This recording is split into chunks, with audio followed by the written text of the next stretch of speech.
I'll read this in real quick. Members, Representative Wright brings us HB42, dealing with school choice, authorizing parents to appeal a local school board's denial of a school enrollment request to the State Board of Elementary and Secondary Education. Representative Wright. Thank you, Mr. Chair. Members, the bill before you, HB42, is, if you will, a follow-up from a bill that was passed in 2014 by Senator Ben Nevers from Washington Parish. He also was former chief of staff for Governor Edwards. Essentially, current law allows for parents of a child enrolled in a D or F rated Louisiana public school to transfer their child to an A, B, or C rated public school of their choice, provided that the receiving school has sufficient capacity at the appropriate grade level. That's in quotes. And it's a term that has not been defined. Today, we don't really know how many parents have been able to exercise the choice, but from anecdotal evidence, we do not believe that many, if any, have. If you talk to school systems, most will tell you that the only choice that is available to parents is what is required as part of Louisiana's federally approved state plan, which requires students attending only F-rated schools to be given the choice to attend another school within their district. So today, what we're trying to do is follow up on what many understood to be Senator Nevers' original intent, and provide a state public school choice, sort of make it operational in the best terms. Basically, what we're doing here is it would create an independent appeals process to these decisions. Okay, this has been it's sort of modeled off of 5 other states who are doing this. And basically, a parent, a family, if they were denied the ability to transfer, would have an option to appeal to Bessie. And essentially, that's the basics. Okay, so maybe we should, from there, take questions. Would that be helpful, Mr. Chair? Sure. You have an amendment. Do you want to take that up now, or you want to get into the meat a little bit first? Well, the amendment was drafted after the 24-hour rule. We've had some conversations with DOE and others, and we're prepared to offer it if necessary. Let's talk about the bill first. I think that's a good idea. We have a question from Representative Amedee. Thank you, Mr. Chair. Representative Wright, I've been getting a couple of questions from people at the school board level. There's a concern in a system where they're still following desegregation orders. They have to follow the student ratios that are set by the federal government. How will this bill work with that?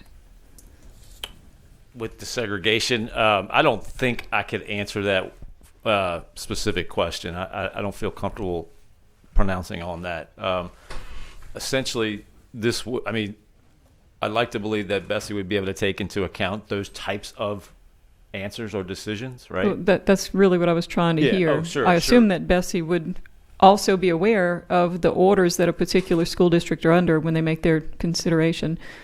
Absolutely. They could take this into account. Absolutely. Okay. And then the second question, from a district that has a lot of poverty, a lot of students that need some extra help because of various situations, this particular district likes to keep their classrooms at a 20-to-1 ratio. Would they still be allowed to, and again, maybe that's going to be up to Bessie, but do you know, has Bessie said, would they try to continue with the ratio that the school system has already set up as their policy? I'd like to believe it'll be looked at on a case-by-case basis. So I would assume there would be some dialogue about that decision and an attempt to honor the district's interest in that case. But obviously couldn't speak to it specifically. But certainly I'd like to believe an appeal would take that into consideration. Thank you. Perhaps if someone from Bessie wants to speak after a while, they could. We'll bring up Ms. Hunt again. Okay, I don't want to hold up Representative Wright there. I don't either. I asked you a question on the floor yesterday, Representative Wright, and I just wanted, for the record, to get it on the record. For those districts that have neighboring districts that are taxing higher than the sending district, I've heard from some taxpayers that are concerned because they believe that they've voted for taxes to improve their school system when the neighboring system may not have voted for those taxes. Can you, for the record, just explain to us your opinion on that, or Sure. You know, and the sending parent is not paying the same taxes as the parent who's in the district that may have a better system, and that's the rub, that the parents that are in the better system think that, well, I'm paying this extra tax because I want my students to have that. If this student happens to be next door, I feel bad for the student, but they could easily go ahead and increase their taxes as well to improve their education system. So why should I have to pay extra? I think that's, if I'm getting it correct, the gist of the questions that I've received. Sure. Let me start by saying I'm not confident. I don't know that I agree with the idea that raise taxes in one district means better performance in that district. Okay, so just to make sure we put that aside for a moment. But absolutely, this process would allow for between districts, right? So potentially somebody from Washington Parish could go to St. Tammany Parish. The idea of allowing it between districts is to sort of recognize in today's world in Louisiana, there's a lot of situations where a parish border is a little more arbitrary than maybe it was in the past. Okay, so for example, you could have a reason that the parent is in the other parish. You could have a grandparent there. You could have the situation where there's an intent to move. You could live right there on the border, and perhaps it's just more convenient to get to that and see an opportunity to provide a better education for a child. So to that extent, you would have potentially a situation where somebody would send their child to another district school, but at the end of the day, keep in mind the way we've set this up, similar to type 2 charge, the dollars are gonna follow the child. Okay, so it won't be an immediate situation if it's done after a certain period in the year, but by the next year, those dollars would follow from the state. Okay, for example, in my own parish, St. Tammany, we have about a $450 million budget. Okay, almost $500 million. From for MFP, we get about $225 million. So, almost half, right? But that's the state. So the point being is that so much of education dollars are received from the state. I mean, it's not a small percentage, right? So we're already paying for a good bit of operation for a student anyway, right? Whether it be in, let's say, Washington or St. Tammany, whatever the case may be. I think the other thing that I would argue is that, for example, I've been paying property taxes, good 12, 15 years in St. Tammany. None of my children have gone to the public school. I'm not condemning anything. It's a choice, right? Obviously, but there's a lot of different families who make that choice, and so I think trying to identify this direct assignment of dollars with a child has limited capacity to persuade in my mind. Like, there is a little bit of that, but it's not the whole story. And so my argument would be, in this case, I think we want to think about what's most important for the children in this case, in this situation. And we're not sure if there's the overflooding. I mean, keep in mind, these are appeals. So, if we have a parent like we had today with Kamari, right, who's willing to fight for his child in a certain situation, they're in a failing school, and, the best situation is to cross the district line because it's convenient and it puts them in a situation. I'd like to believe most Louisianas would be okay with that. I'd like to believe most people in St. Tammany would be okay with that. Now, certainly if we start seeing armies of people crossing the school district, that's a different question, but there's no evidence of that. Okay, I just wanted to let you know I have some statistics, and maybe they'll come to the table and say it, but DOE is telling me that there are just over 133,000 students in DNF schools. That's 290 of 290 schools. So there's a tremendous potential for students crossing district lines. And you said it very well. You know, you chose to continue paying your taxes and send your children to wherever you sent them. The taxpayers that are taking advantage, taking advantage is wrong, that are sending their children to public schools who have chosen to pay more taxes to get a better system where they live, they're the ones that are contacting me. And they are choosing the public school system, and they're choosing to pay more taxes. You chose a different route. You had to pay the taxes anyway. I understand that. But I'm talking about the people who chose. So I just want to make sure that's all on the record, and I wanted to get your comments on it. You commented very well. Let's take another question. Representative Thomas. Thank you, Mr. Chair. I received this text message from my Bessie member, who is Jim Garvey, and I'd like to read it. For what it's worth, I very much like Mark Wright's bill for school choice across parish lines. I think that its improvements on Ben Never's legislation are long overdue. Mark's changes will make the original intent of school choice easier to access for parents whose children are in bad situations. You can quote me on that. So I just did. And I would, at the appropriate time, move favorable on House Bill 42. I'll make a note of that. Representative Edmonds for a question. Thank you, Mr. Chairman. Representative Wright, I don't remember all of the elements of Senator Never's bill, which we commend. He was a great servant. I don't know how many have got to work with Senator, but he was a great guy.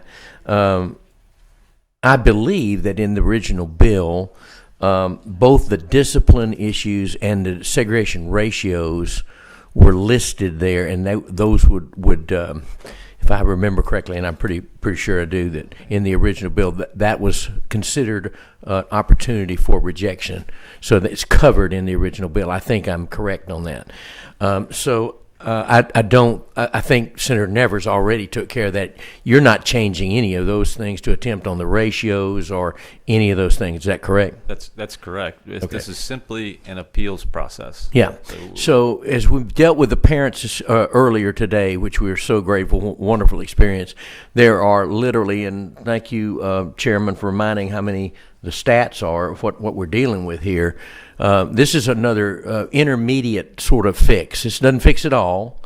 And I think, Mr. Chairman, I think we have not seen numerically yet, we've certainly not seen an overwhelming amount of flight that has caused issues in our are you aware of any of those? I'm not aware, but are you aware of any of those that our parishes are experiencing due to what Senator Nevers put in? It's been in several years. That's right. That's right. I mean, part of the problem with as far as bringing this specific bill is we don't have necessarily specific data. We just have independent examples of what we're seeing.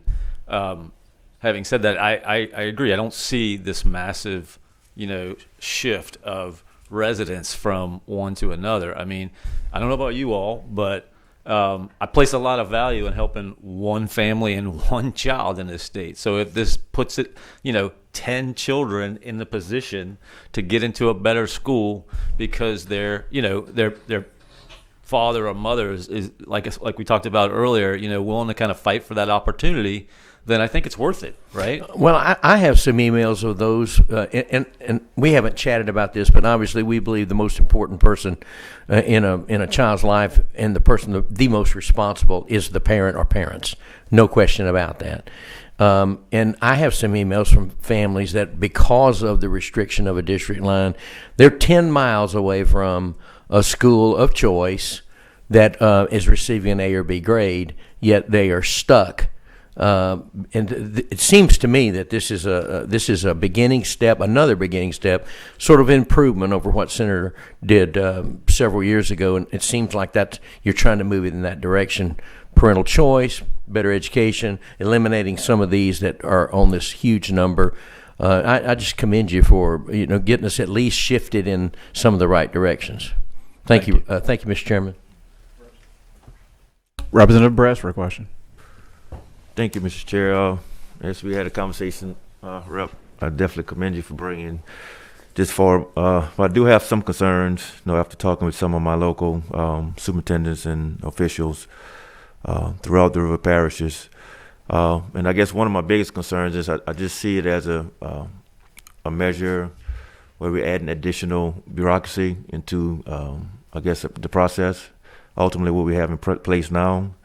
So just a couple questions. I'm not sure if you're the right person or if somebody that's going to come up behind you will be able to answer it. But what is the current process that a local school board or superintendent has in place now to, review, ultimately approving or denying an application for a student or parent? I don't know. I'm not qualified to judge the full process, but at the end of the day, the district is able to deny based on capacity, according to the quote I gave you. Essentially, it's sufficient capacity at the appropriate grade level. That's the so right now there's no appeal process once a student or parent is denied. That's right. Once that's denied, that's been it. So this is trying to set up something where they could appeal the decision. Okay. And I think appeal brings up legal thoughts. I see this more as an opportunity to reconsider. I'd like it to be that way, not an administrative law judge or something like that. We talked about the problem of retaining legal counsel in the situation earlier. I think we want to make this a situation where they can appeal to to reconsider essentially through the right entity, and Bessie seems the right entity to do this. Okay. Have you had any conversation with? I know the gentleman from Jefferson, Bessie, showed his support of it, but I don't know of any other instances where Bessie makes a final decision or grants or deny any type of personnel or student issues for a specific school district. Are there any other instances in which Bessie comes play a major part in as far as overturning I'm local not school aware districts? of that at this time, no. But I think because the potential from between districts, it seemed like the appropriate group to appeal to. Okay. And just lastly, as far as transportation, I know in reference to special ed students that and correct me if I'm wrong, in a student's IEP, the state is required to include costs. They're responsible for providing transportation. So if a kid have to travel 10, 50 miles from Jefferson to St. Charles Parish or St. John Parish, how would this impact with the MFP and the student choice, the dollars? Would that impact as far as additional transportation as per IEP that's required? Is that incorporated within this? Right. We have communicated with DOE essentially offering some sort of transportation waiver. Fairly confident that the parents who would decide to appeal, that felt that strongly about the attempt to appeal, would be willing to waive transportation. So that's what we suggest we would do to men to have a transportation waiver. Okay. Thank you, Mr. Chair. Okay, thank you, Rep. Brass. Representative Hilford for a question. Thank you, Mr. Chairman. I had two suggestions potentially. One would be that thank you. School systems. It was brought up to me that maybe they keep a few slots open for students that may move into the district, maybe after that, like their initial August registration, that might be factored in, because that might be something that Bessie's not aware of, so that there's a small amount. I can't imagine there's a huge amount of students outside of, natural disaster events moving into or out of a district, but that there might be a small amount of capacity left for those students. And the other thing that does concern me is the 2-year period where they're not being counted from an accountability standpoint. Can you speak to that? And because I do feel like accountability is important for our school system.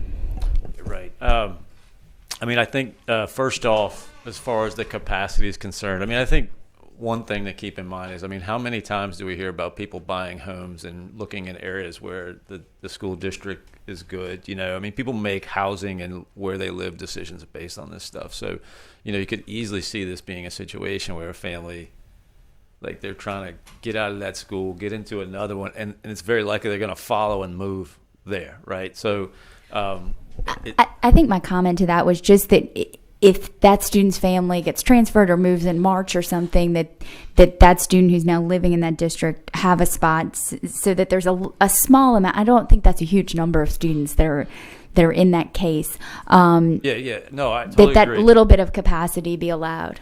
Yeah, no, I mean, I guess what I'm saying is there's some trying to, you know, get to is essentially there would ideally be some sort of room there. You got to believe there's some capacity to accommodate that, and it could easily be that what would happen is that appeal process would turn into what they were expecting.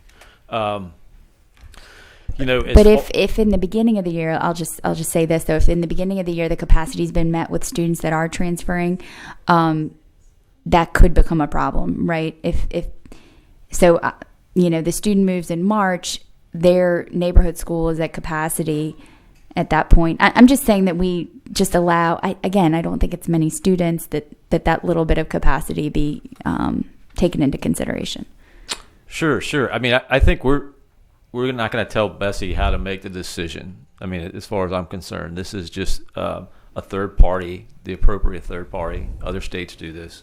That, you know, I can mention that that would sort of help make this decision. Is this worthy of reconsideration? And so maybe the issues you're talking about are important, and Bessie would be the appropriate, you know, entity to say, yeah, is this possible or is this not possible? Whatever the case may be. Am I answering your question? Because I think no, we are asking Bessie to make it on a more overarching scale. We're taking it out of the local decision-making process and putting it to a statewide decision-making process, which I understand. I'm just asking that the statewide decision maker still just take into account that small fact. That's all. Absolutely. No, I think, and that's what, yeah. So I think I understood what you were saying. I mean, essentially, I'm not going to tell Bessie how to make the final decision, but they would be an appropriate entity to ask those questions, identify that, and probably, you know, say, yeah, no, there truly is, there's not capacity for this, right? That's the way I would understand. Yeah. So, I mean, if you're asking to specifically state that, to make that accommodation, I mean, certainly we can talk about it, but I didn't necessarily want to tell Bessie how they make their decisions. The other thing is that this is page 2, line 24. Student who enrolls in a school under a jurisdiction of a different governing authority than the previous school should not be included in the school and district accountability system ratings for 2 years after enrollment. Right. Hold on a second. I had some answers for you here. What's the citation again? This is page 2, line 24. So.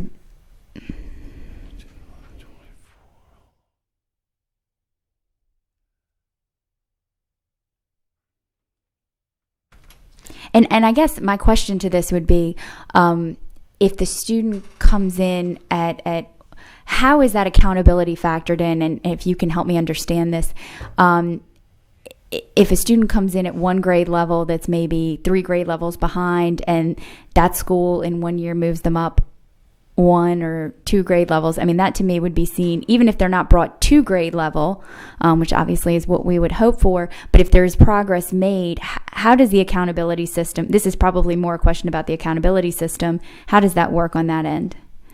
Right. So the 2 years for accountability is something that's granted in other situations, like for charter, for example, takeovers, there's a 2-year deal.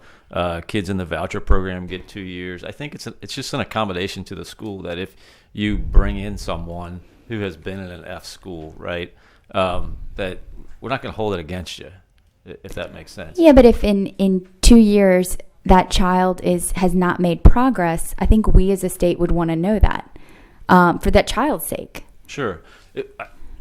You know, the way I understand it, it's more we're not going to hold the school. We're not going to fault the school for taking in someone who's behind, right? So after 2 years, I mean, certainly we would be able to judge that, if that makes sense. But how is that looked at? Is it looked at as progress made, or as You see what I'm saying? Is it ending up, are we saying that child has to be at grade level by the end of that 2 years? Or are we saying if they have made progress from where they started, that is considered positive progress? I don't know. I mean, that's a question about how the accountability system works. Yeah, I think so. I'm not suggesting that question isn't appropriate for what we're doing. I just, I think that gets into a section of it that I'm not confident. And maybe that's we can figure that out between here and the floor, because I'm sure somebody knows the answer to how that's assessed.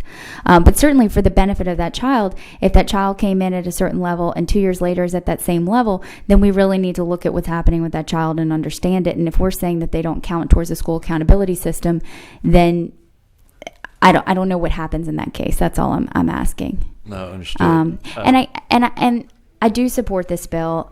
But I think my concern is in taking these students out of DNF schools, which is positive, or not addressing the reality that we have these DNF schools. And so I know that's something that I think all of us on this committee want to look at, is how do we move those DNF schools up so that all the children that are currently in those schools are in a better school situation and receiving better instruction. But I understand, this is a piece of that, but I think the greater issue is how we look at those schools that are unfortunately failing and how we get them to be better institutions, or to better serve their children, really. I think some of these decisions actually will help shine a little light on this, quite frankly. I think if you go through an appeals process, you have a better idea of what's going on. It might actually help deal with that. It's not going to solve the problem, but I think it would give some idea of what's going on. Is there anyone here that can speak to the accountability piece and how that's there may be. Mr. Chair, I got to go. I'm sorry. I'm sorry. Realize you do. I can come back after we're on the floor if we're coming back, or we can do this another week, but I have no choice. We'll try to bring some people from DOA up here and get some more answers, and maybe Ms. Botker can come to the table and fill in some blanks for us. I don't have any additional cards from people who want to testify, but I do have 3 cards not wishing to speak. Lauren Gleason, Lobby, in favor. Ethan Malosson from the Pelican Institute, in favor. And Marcus Thomas from Louisiana Association of Educators, in favor. We have several opposed. But before we go to the opposition, Ms. Botker, do you want to try and come and answer some questions for the members? We have a few more questions.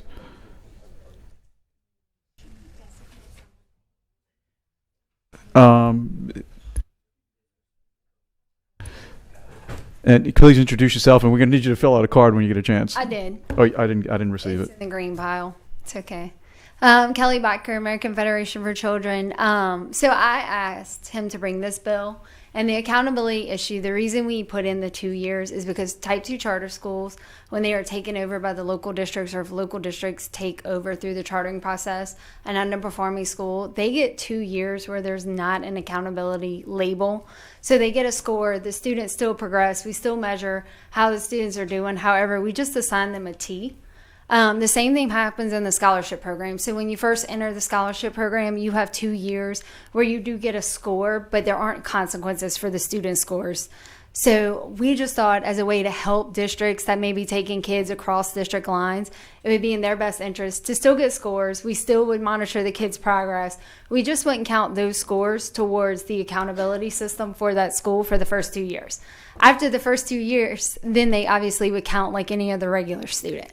And so that's what we were trying to do, was just help districts out a little bit for taking kids that were coming from DRF schools, since that's kind of common practice in other school choice reforms we've passed in the past.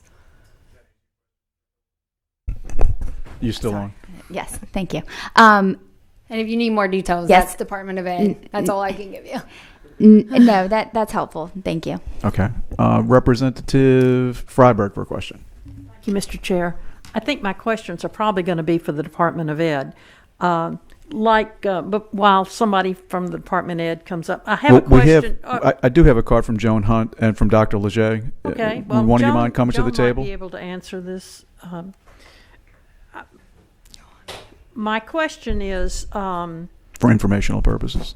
I think I was at Bessie when Ben Nevers had this passed.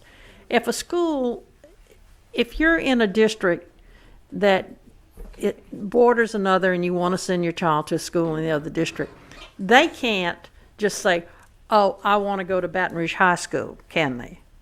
That's correct. There are actually two different statutes that have been around since the 40s that allow for families in adjoining parishes to have their kids go to the adjoining parish.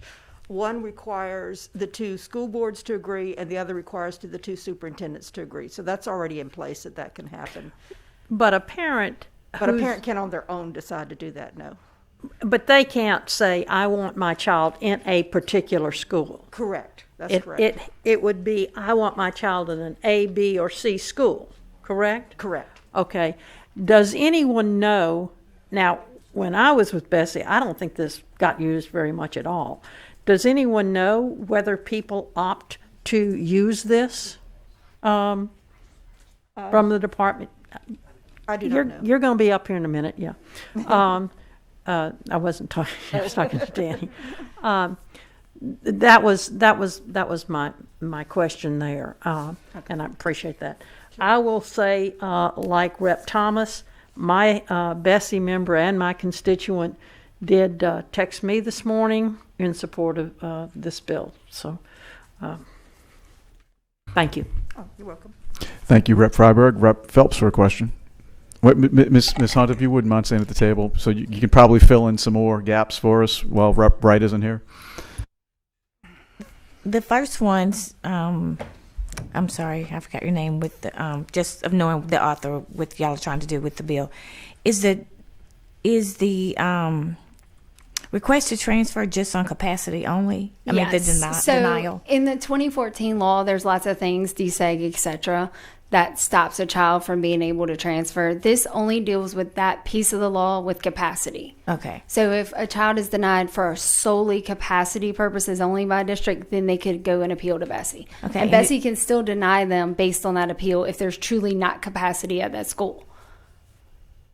Repeat that last, Bessie can. So Bessie can still, even if a parent goes and asks for an appeal, they can deny that parent's appeal if there's truly not capacity. Okay. If there's fire marshal issues with the size of students, like the amount of students in the building, or if there's not room within the class. Okay. And so just with school choice, if they still, I know it's still available, don't know how many parents are taking advantage of it. I guess is where this conversation comes in. Okay, and I was lost, maybe it's just because I haven't eaten this today. I got a little confused in the district transfer. I was not aware that we could even district transfer. Because a lot of times they don't. So I can speak only for the parish I reside in, and they do allow within district transfers. A lot of children come from the other side of the river to our side of the river, but not all districts for school choice. Some districts, I think Jefferson Parish also does it. Ascension Parish, Jefferson Parish, St. Landry, I think, was the first parish to do it. I can't name all of them for you, but there are some that will allow kids in DRNF schools to transfer to other schools within their districts, and then there's others that do not. It's a mixed bag. Okay, and there may be a difference in the north and the south here. It could be. I'm not sure. Yeah, the north, I hadn't heard that at all. So, and the bill is still statewide, or just for these districts that have the district It's choice? statewide. It's just saying if a parent can't transfer within the district for those districts who do not allow that, or outside of district lines, if they are denied just for capacity reasons, they can appeal to Bessie, and Bessie has to get the district to essentially prove they don't have room for that child. Okay. That's it. And maybe you can elaborate on that a little bit, where I'm saying north and south, those are just some districts. Are you aware of where that is above central Louisiana? No, I'm not. I'm sorry. Oh, okay. Just because you don't know, or there's not? I don't know. Okay. Thank you. Thank you. All right, Rep. Phelps. Rep. Jefferson for a question. Thank you, Mr. Chairman. Ms. Kelly, quick question. So you mentioned a few minutes ago capacity. If that's the reason, then what? If that's the reason, Bessie says, no, you can't come to the school. I'm sorry, parent. I really feel bad for you, but you have to stay in your existing school. So is there an inference or implication that individuals are being denied for reasons other than capacity, and capacity is what is being articulated? I don't know. Capacity is definitely what's being articulated. If they're being denied for DSEG, there's nothing we can do for that or for other reasons. But the one that we can control is capacity issues. and I guess my concern is because I do remember when this, originated and what have you. If our main focus is choice and the kids, then what about those who are kind of left behind? If capacity, again, true capacity issues, what about those kids? And I hope that this piece of legislation, because again, product public school and what have you, so I can count. Most of us can count. So we know where this is going, but I hope the spotlight will also be on those schools and those kids who are left behind. And secondly, DC, how many districts are still under court orders? I can look, because we just recently sent that list out to someone. We do have a few, though, correct? Yes. Oh, yes, we do. We say a few less than 10, less than 5? Probably about 25, I would guess. Okay. So that's a nice number as far as districts. I mean. Yeah, it's still quite a few. So we still have a few challenges. Yeah.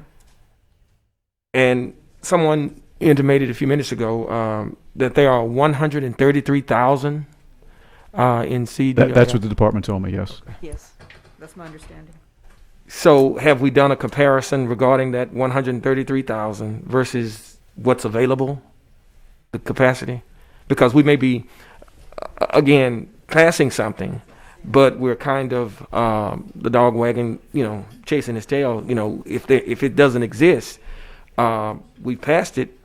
We feel good, but I'm gonna reiterate what Rep. White said, because he would say it if he was here. If he's helping one kid, it's worth it. Mm-hmm. I understand, and I had this conversation earlier with Rep. Hilferty. I understand that we cannot help all 133,000 kids, and trust me, I really wish we could. I have given my blood, sweat, and tears. I'm a former Yes. teacher. I started there, and I've ended up here to help more and more kids every single year. And I have pledged to Rep. Hilferty. I have talked with our superintendent and others at the department. I will do everything in my power to try and create a way to fix DNF schools. I know Senator Tarver on the other side earlier in this year went on and on and on about CDNF schools, and it's too long to turn them around. And it is, but it takes a big lift that's going to take a while. And I don't want, if I can help one child's life be better because I'm giving them a choice through this little tweak to the law, existing law, then I'm willing to do that. But while I'm working for the other 130. And I appreciate that. I know how hard you've Thousand. worked, and as you've indicated in what I said earlier, you said blood, sweat, and tears. Hey, I gave some blood as well, Right. because I was Well, I one of the know. few ones who came out as it relates to choice and whatnot. Correct, So you did. I'm a big proponent of it, but I want to make sure that what we're doing is in line with that framework, because at the end of the day, if there is a problem, then yes, policymakers, we are to address that problem. But if there aren't any problems where, this is why the denial, my question would be, how many denials have we had? How many students other than the 133,000 that this possibly could affect? Well, this was going to be my testimony, but I'll go ahead and just tell you part of it now. So I recently moved a child from the EBR school system who had been in public school their entire time, from kindergarten to 5th grade, had repeated the 3rd grade. And that child, because that mother had gone to the school 5 times, she was low income, had signed a form to get a laptop from the school, and the school refused to give her additional options, refused to give her a laptop. And so what I did is I went and I personally was going to pay for this child to go to Gardere Community Christian School. I met with the principal on a Monday. By the Friday, I had that child enrolled and had the tuition payment in full to that school on Monday. And so I unfortunately can't pay for every single child in the state. I would love to. If I ever won the lottery, I would do that.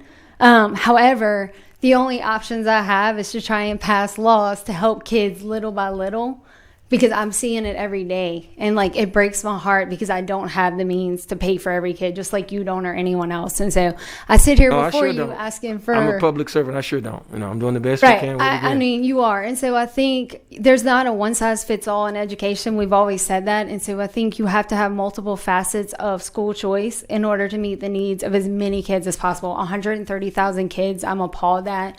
It's a huge, huge lift. It's unacceptable. But it's absolutely unacceptable. But why? Because we can't help one, should we not help any? And that's not the point. The point is, it's a word that we use often. and it's called integrity. If a school system is indicating the reason for this denial is because of capacity, the inference again or implication or basically you're saying some of them are not telling the truth. So there's some concerns if that's what's going on. You know, if That's your words, not mine. well, I'm asking For the record. I'm asking. Yes, it is happening. So there have been incidents where parents have tried to move their kids. They have been denied because they have been told they didn't have capacity. And lo and behold, somebody moves to that exact school in the exact same district and is enrolled with no problem. Okay. I won't belabor it, Mr. Chairman, because of the time. I appreciate that, thank you, Representative Kelly. Jefferson. I've already texted the speaker to see if we could have a little more time. Representative Hilferty. I'm sorry. Oh, wrong button. Representative Carter. Thank you, Mr. Chairman. I'm listening to this debate. I have a few questions, though. One, you gave us the number of 133,000 kids or so that are attending DRF schools. What's the percentage out of the total kids that we have in our public school system? That wasn't my stat. I didn't receive that. I just they Like, told is me that like 133,000. is that like a third, or any way of knowing? Just Yeah, anybody in the room know how many total students we have in public school I mean, in just Louisiana? I don't need the. It's over 700,000, I think. So it's probably like 15% or so of our 20%. 20%. 20% of our kids are attending DRF schools. Absolutely. I agree. Is unacceptable. Is very much so unacceptable. I'm just trying to figure out how do we protect those kids, those 133,000 kids who are attending those DRF schools, and I haven't seen any sort of plan to deal with that. I said I would come up with them, but when I was talking to Representative Hilferty, you'd have to essentially get rid of tenure because the root of the problem is principals essentially and superintendents who aren't necessarily instructional coaches and don't know how to go into those schools and make them turnaround zones, which tenure is a property right, so that's a whole nother can of worms. And so you're going to have to figure out a system of how do we go into those schools and turn them around. And while we've tried, Representative Carter, to do that, I was so disheartened this morning to learn that a bill got out of Senate Ed that essentially took away a 2/3 vote of a local school board to shut down underperforming charter schools. And instead, now we're just going to make it a simple majority to keep those failing charter schools open when that was the whole point of that law. So I'm kind of like fighting different ways. That's a big backstory. I'm just there saying, that I know, but I'm just saying, we're trying to do everything we can. Like, you're asking me how to fix it while the other side is working against what we're trying to fix. No, so it's kind of a double-edged sword for me at the moment. Well, I want to be careful that we talk about apples and apples, and we're not talking I'm just about. Telling you. But I'm telling you, I don't want to bring up another bill that's not in front of us, and I think, and the reasons why the schools may be failing, why are DRF school? I mean, there are all sorts of issues that go into that in terms of funding, participation, all sorts of things. So I don't want to lump it onto one category, but it depends I guess on the school system, because I have been in conversations with places that have more resources than other sides, and they don't have the community buy-in and the wherewithal for the districts to provide supports, but they have as much money as you can possibly imagine. In fact, I'm missing a call right now as we speak with them. I had to postpone it to talk about what we're going to do, because they have as much money as you could possibly imagine. They have stacks of computers sitting in classrooms, and yet the community has no buy-in, and so the kids are sitting in D and F schools because we're not doing what's right by them. No, listen, I understand what you're saying, and I understand the intent of it. I guess my concern is, I represent the city of New Orleans. We have lots of kids in my city who attend DRF schools, and to say here's one child and here's one family who's going to benefit from this, while we ignore the masses, while we ignore the heart of the problem, the root of the problem, for what maybe feel good, and I would just want to make certain that we have true substantive solutions to some serious problems. And I guess I'm also, for someone who represents the city of New Orleans, I was kind of confused in terms of how this would work in terms of actual process as it relates to we have the one app in the city of New Orleans, with the public school system. So how would that jive together with this mechanism, this procedural mechanism that we have in Representative Mark Wright's bill and the one app for New Orleans? I don't see how it would change the one app process, this would be once kids were enrolled and placed in their school, then they could go and appeal to Bessie if they didn't like what was occurring in their school for any reason. I mean, parents move for bullying, they move for all kind of different reasons. So I don't think that would infringe upon it. And that was one of the questions that certainly I want to raise the issues that some of the locals have about this. And then finally, my other question is, I heard a few comments about the desegregation part of this. Tell us about that. I didn't see it in the legislation, so I didn't read it. And give us the history. I don't know what we're like the nuances of what we're talking about. You said that they're denied either because of that students may be denied a transfer from a DRF school to A or B school because of capacity. A, B, or C, yeah. Or C, because of capacity or because of a desegregation issue. Well, so the deseg doesn't have anything to do with this capacity issue. Well, I'm just curious to know what's the Somebody issue. asked earlier, well, obviously you can't upset the deseg orders, and so you can't enroll kids that would upset, and I didn't realize it was 30 parishes. And so if that is the case, then obviously we don't have any issue with the local district denying that child in that seat. Let's continue to talk about this. It seems that probably the votes are here to get it out of this committee, and I certainly want to be engaged in the process. I have many questions and thoughts about this, and I don't want to, cross-examine it to, if I'm misunderstanding something. So I certainly want to understand it fully before I take a firm position on it. And I don't really want to speak for the bill author, but I'll tell you, I'm pretty sure we can work between now and the floor to figure a couple And I was trying to things get out. my questions in for Mark before he left, but I understand he had other obligations. So I guess I'm holding judgment until I see the final form of it for the floor. Okay, thank you. Okay, Rep. Carter.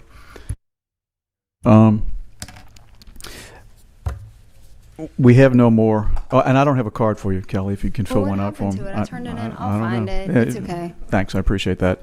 Stranger things have happened. All right, and this real quick, and this just brings up an issue for me. I'm looking at the bill, and it looks like the students right now have the ability to transfer in district from a DRF to an A, B, or C school. But the same issues are occurring where they're saying the capacity at the A, B, and C schools is they're overwhelmed and they can't take any more students. Yes, sometimes when y'all have some free time, you should go pull up each district's attendance zone maps. I think you'll find them very enlightening. Well, maybe you should need to send us some information. All right. In opposition, would like to speak Danny Garrett from the Louisiana School Board Association. Wes Watts, not wishing to speak, will provide information if necessary from LASS and LASS, Louisiana State School Superintendents. Okay, so there's no association, and I thought there was an association. Not wishing to speak, but present in opposition, Cynthia Posey from LFT. Dr. Marky Pierre, Louisiana School Boards Association. Dr. Janet Pope, School Boards Association. And also here, present, will provide information if necessary, Dr. Keith Leger from the Department of Education. Yeah, I think it's about 30. That's the one. I was just reading all the opposition. So the School Boards Association, which Mr. Garrett is representing, Superintendents Association, Federation of Teachers, School Boards Association, all opposed. Mr. Garrett. Mr. Chairman, members of the committee, Danny Garrett, representing the Louisiana School Board Association. I'm taking notes, and so I was going to try to address some of the specific questions that I think there were. First of all, I think If you can keep them concise, we'd appreciate it. I agree with you. I'm waiting for a text right now. There's about 30 school districts that are still under DSEG. The existing law, which I personally worked with Senator Nevers to draft, and we tried to create a balance so that we wouldn't create some of the issues that have come up here today. With regard to Representative Carter mentioned their one app system. Essentially, this would create a situation where somebody goes to the one app system, it assigns them to one of the schools, ostensibly, hopefully one of their top three, but not always, but one of the schools that has availability. They could then go to Bessie and supersede that. And certainly when you're talking about one student doing it, yeah, every school could accept one additional kid in one grade, no problem. The problem is when this becomes pervasive. For example, I got waitlisted to Baton Rouge High when I was in high school. Not because I didn't pass the entrance exam, not because I wasn't qualified. I got waitlisted because there is a giant wait list to get into the high school. You now would create a situation of a student who wants to, for example, transfer into Baton Rouge High School from, say, Baker, because that's outside of the EBR school district. who would then have the ability to essentially run around the wait list and go to Bessie and potentially get in when everybody else who lives in the school district is still sitting on the waiting list. You made this issue, Mr. Garofalo, about people making decisions to tax themselves. And that is a big thing. Some examples. Between Zachary and East Feliciana, 79 mills in Zachary, about 17 mills in East Feliciana. Between Washington Parish and St. Tammany Parish, about 30 mills in Washington Parish, a little over 60 mills in St. Tammany Parish. So, and I reached out specifically to St. Tammany Parish with regard to this issue. They have capacity issues for the people that are already able by law to attend regardless of this law. They're putting modular buildings and temporary buildings in schools. I actually had the opportunity to speak to Representative Wright's legislative assistant who lives in St. Tammany, and she complained that they need to build more schools. And I understand that there's a desire to help the one child who wants to get out of that bad situation.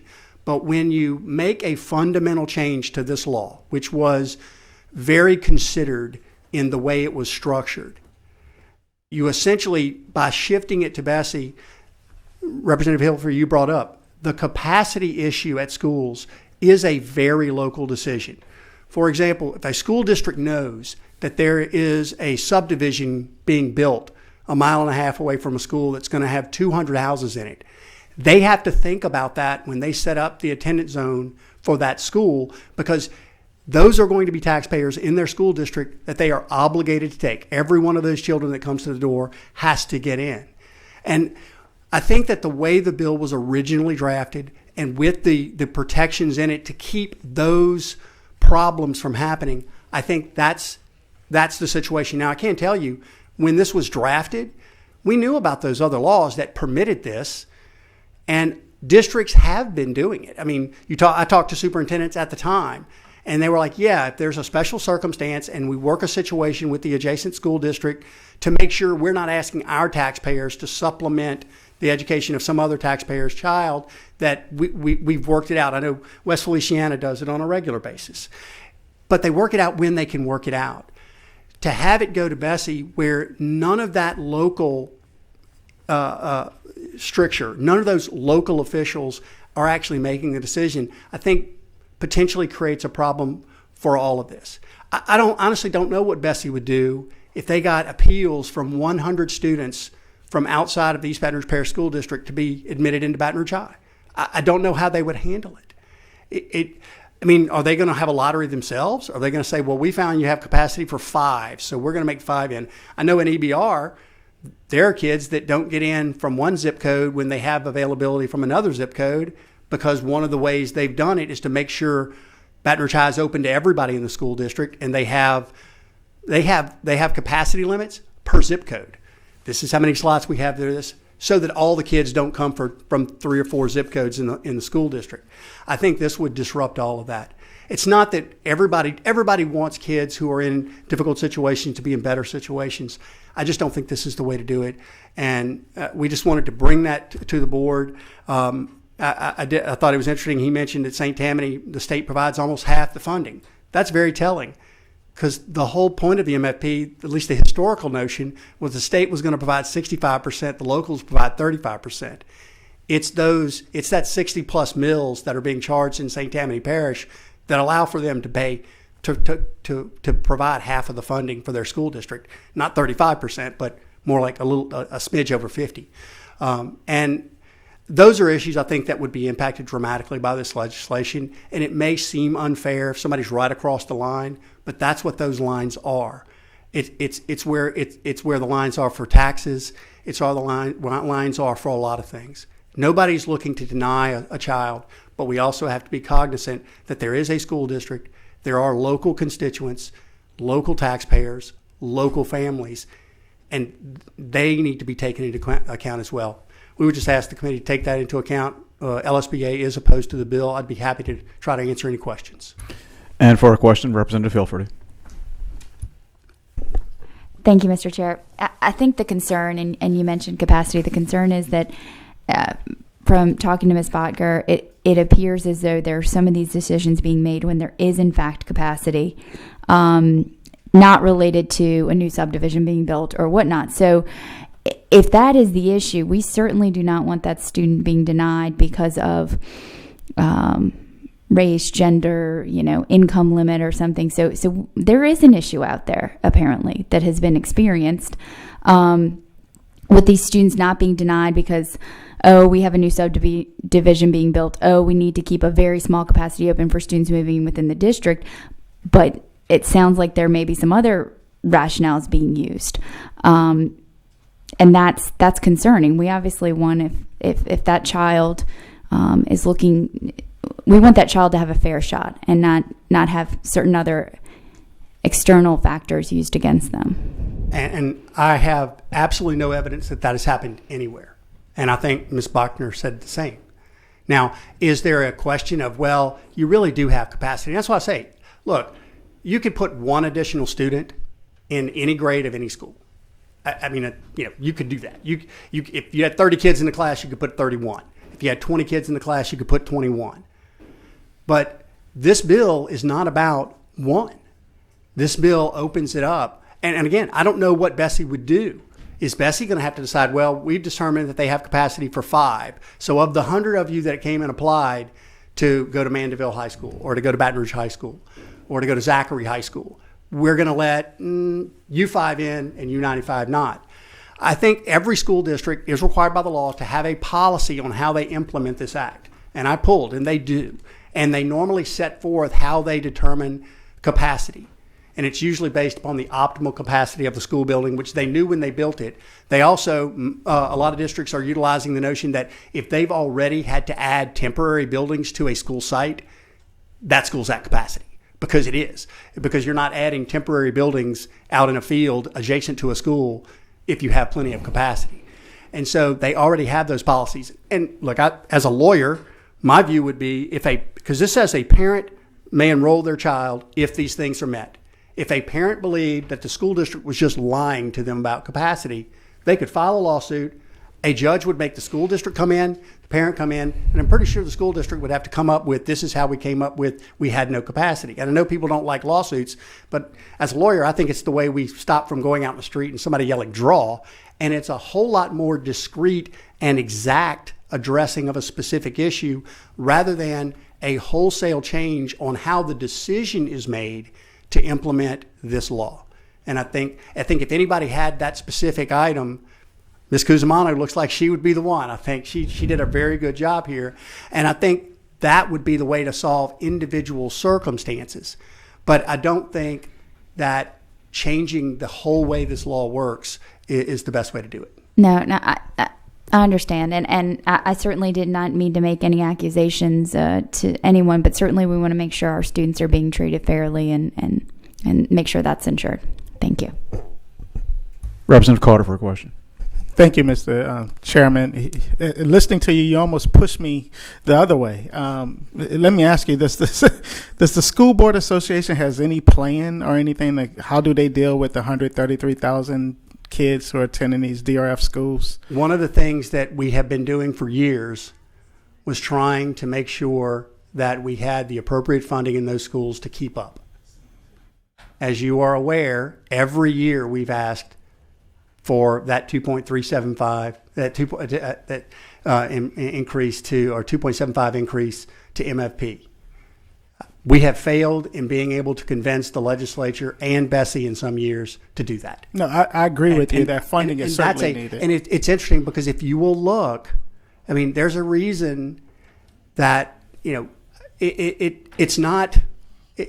it seems incredibly logical that there's a correlation between Zachary school system levying 79 mills just to their school board and having the success that they've had. And it doesn't always translate into it, but it does in a lot of circumstances. And I think that particularly in small rural school districts where the state has only been able to help out a little bit every so often, they quite frankly don't. You can go to Tensall Parish, a mill, I think it's something bizarre. 1 mill in the entire parish generates like $15,000. It's bizarre how little it is because they just don't have the tax base to do it.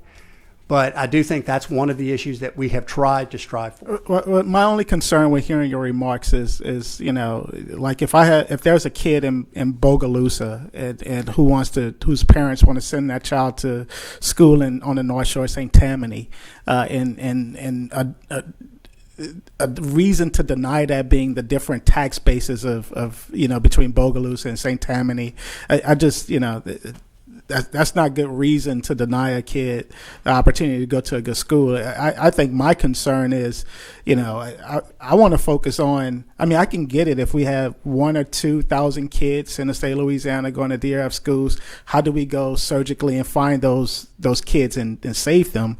But a large percentage, I think 15-20% is 133,000 kids in a small state like Louisiana. That's just way too many. And I'm just looking at more of a global solution than something that's more feel good. But I need to understand more about it. I have more questions. I'm going to continue to listen to this conversation as things move forward. Thank you, Mr. Chair. And Representative Carter, I would say one of the things that I got from speaking with the folks in St. Tammany is understand very rarely they're not getting people come to them to go to the schools. Maybe they're schools that are B schools or just barely B schools and are out in the country, and that's not where they're asking, where they have capacity. People aren't asking to go to the schools that have capacity. What they're asking for is to go to the schools that are bursting at the seams in areas of extremely high population growth.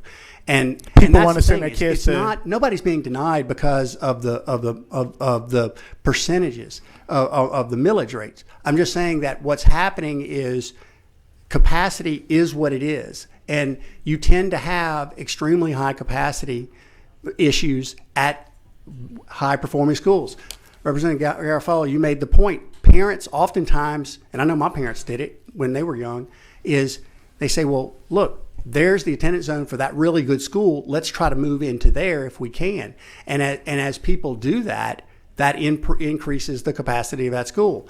When they do things like build subdivisions, developers will tell you they love to build subdivisions close to high performing schools because it makes the houses sell for more money. And so those are all things that are outside our control. I'm just saying that this law already is set up. It can already work. And if someone has the allegation that capacity is not the real reason that a student's not let in, I think they already have a remedy. I think that to crack the law open and send all of this wholesale to Bessie, we just don't think that's the best way to address it. Now, as far as all of the schools, particularly those struggling schools, particularly in those struggling school districts, we think that if the state had been able to keep up sort of its side of the promise when we went to the block grant MFP and maintain those incremental increases, I think we would be a lot further along than we are. And it just means that we now have to dig out of that hole. No, listen, I hear you well. I hear you clear. I just think those lawsuits are real hard. I'm a lawyer as well. And, think of whether or not you're in your private practice, do you take up those cases, whether or not there's incentive for those lawyers to do so, knowing the fight on the other side, having the parents know a lawyer who on their speed dial could take those cases. I just see natural challenges there. But I guess what I'm hearing is there's a demand for to send kids to good schools. I mean, if your kid goes to a DRF school, I'm glad there's a demand to send that child to a or B school. I just want to eliminate all DRF schools. And so, I think education is a right. It shouldn't be a privilege. You shouldn't have to live in a certain zip code. You shouldn't have to live in a parish where there's a particular tax rate. You shouldn't have to live in a mansion. You should be able, everyone in the United States of America and the state of Louisiana, we should entitle all our kids to a quality education. Thank you, Mr. Chairman. Thank you, Representative Carter. Members, speakers ready to go on the floor. But before we go, don't pack up yet. We've read all the cards in. We've had all the testimony. We had a couple of more questions. Do we want to take action on this issue before we go upstairs? Okay, so did anybody give me a motion yet? I did. You did, Representative Thomas. I hate to cut off questioning, but I don't have time for any more questions at this point. So given that Representative Thomas has moved favorably on HB42, any objections to reporting HB42 favorably? Okay, seeing no objections, we will report HB42 favorably.